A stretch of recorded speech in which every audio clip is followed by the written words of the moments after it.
지금 공직선거법 위반 혐의로 재판을 받고 있는 이재명 더불어민주당 대표 어제 세 번째 공판에 출석을 했는데요. 관련 영상 먼저 보고 이슈 짚어보겠습니다.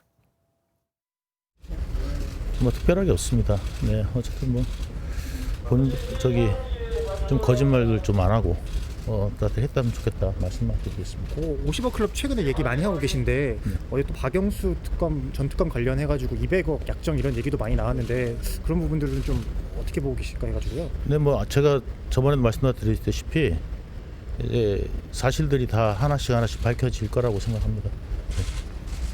부끄럽게 살지 맙시다. 유동규 씨, 거짓말하지 맙시다.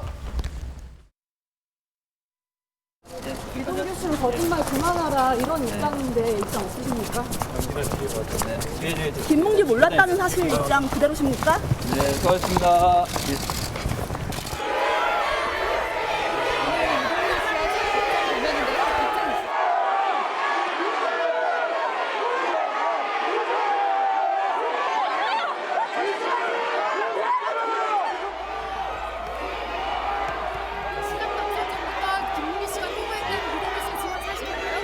리모델링 협회 세미나에서 김문기 씨 만난 적 전혀 없으신 건가요? 네. 이걸 외나무나리에서 만났다고 해야 될까요? 차재훈 교수님. 원래는 동지였는데 이제 적이 된 상태에서 재판에서 유동규 전 본부장과 이재명 대표 처음으로 마주쳤습니다. 거의 뭐 눈도 안 마주칠 만큼 분위기가 좀 안 좋았다고 하던데 급기야 유동규 전 본부장은 이재명 대표를 향해서 이재명 씨 이렇게 부를 정도였다고요? 눈을 안 맞추는 거는 어떻게 보면 인지상정이라고도 할 수 있는데 유동규 씨가 이재명 대표 보고 씨라고 이야기한 거는 저는 조금은 약간 우리가 지금 이 상식적인 차원에서 물론 이제 감정적 차원 그리고 또 본인이 주장하는 대로 그러니까 지금 진실을 이야기하지 않고 있기 때문에 그런 부분들을 아마 감정을 실어서 이야기를 하고 있는 것 같습니다만 어쨌든 뭐 지금 한때 자신의 상관으로 모셨던 분이었는데 그리고 지금 또 제1야당의 대표잖아요. 물론 뭐 본인은 지금 증인으로 나와서 피고인에 대한 걸 진술하는 입장이긴 합니다만 그런 식으로 직함을 생략하면서 이야기하는 부분들을 보면 두 사람의 감정의 골이 상당히 깊겠구나 하는 생각이 들고요.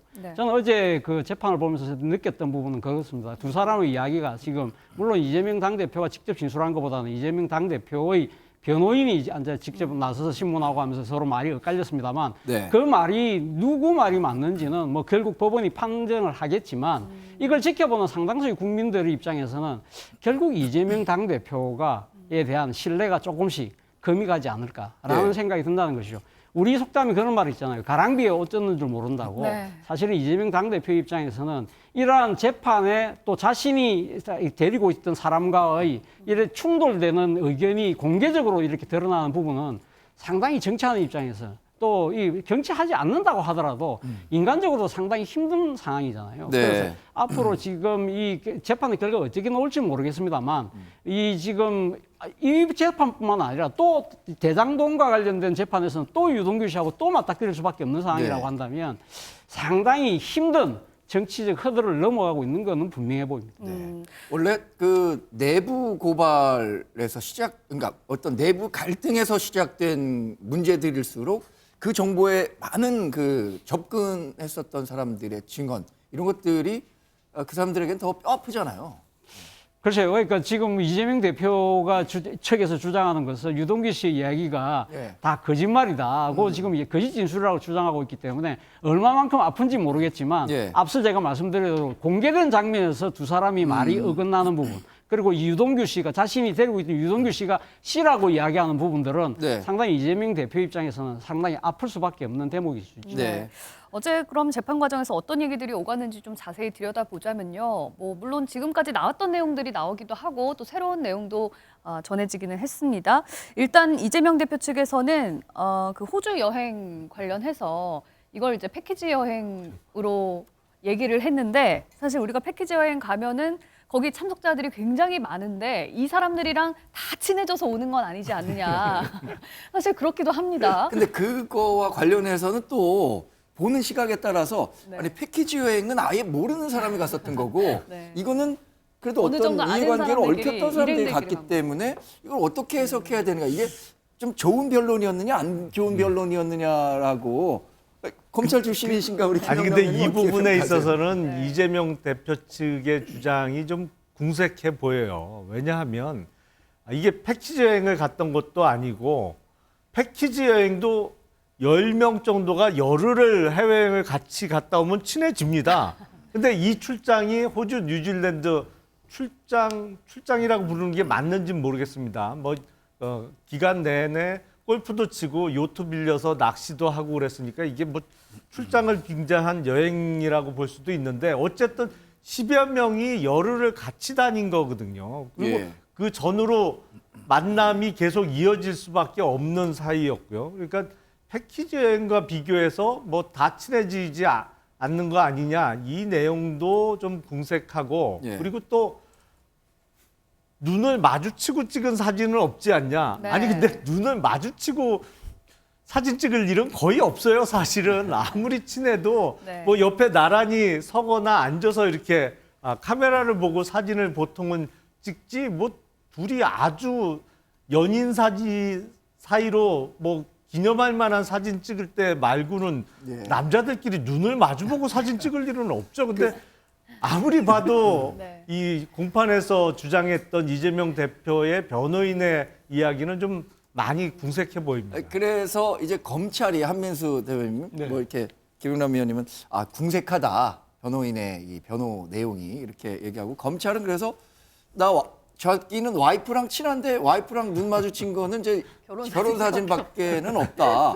그렇게 생각하면은 눈 마주친 사진이 없다고 해서 사람과 친하지 않다라고 판단하기는 어려운 건 아니라는 논리를 폈다고 해요. 재판정에서 변호인과 검사가 네. 어떤 맥락에서 했는지 제가 뭐 현장에 없었으니까 예. 지금 이렇게 말로만 보면은 그러니까 어떻게 그런 얘기 또 주고 받았구나 이런 생각을 할 수 있을 것 같은데요.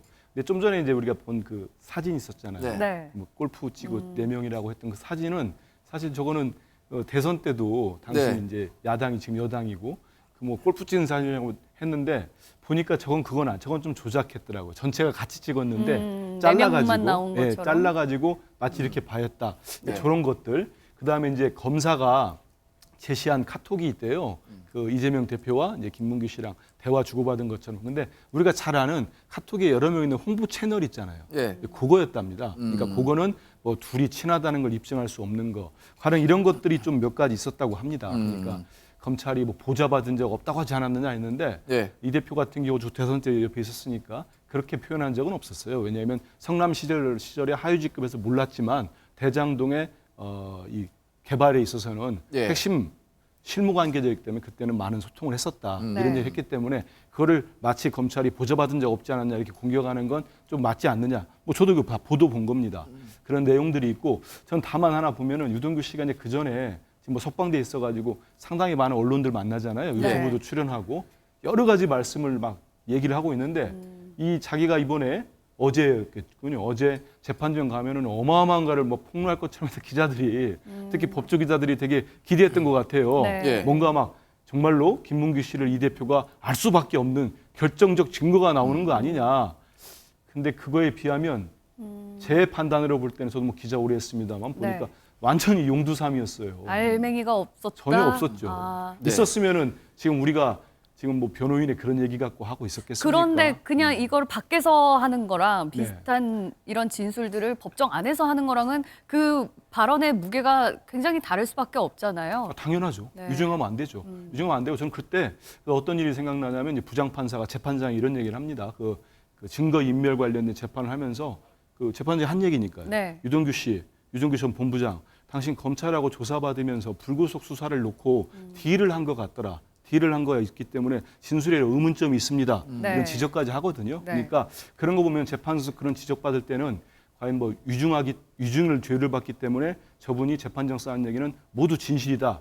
뭐 저 개인적으로는 네. 그렇게 받아들이기는 좀 어려움도 있지 않나 네. 이런 생각을 그런데 해봅니다. 이 재판의 결과가 뭐 원래대는 4월 중에 나와야 된다고 하지만 이게 재판 결과가 언제 나올지 모르겠습니다만 재판의 결과와 별개로 이재명이라는 대선 후보, 과거 대선 후보 그리고 정치인 이재명, 민주당 대표인 이재명 당대표에게 이렇게 나오는 재판 과정에서 나오는 발언들이 정치적으로는 상당히 부담이 되겠죠. 당연하죠. 네. 신뢰도가 완전히 떨어지는 건데 저는 그 재판 중에서 이렇게 결정적인 증거가 없었다, 증언이 없었다 얘기하는데 글쎄요. 만약에 정광재 앵커하고 제가 만났는데 이틀 전에 만났습니다. 여러 사람이 봤어요.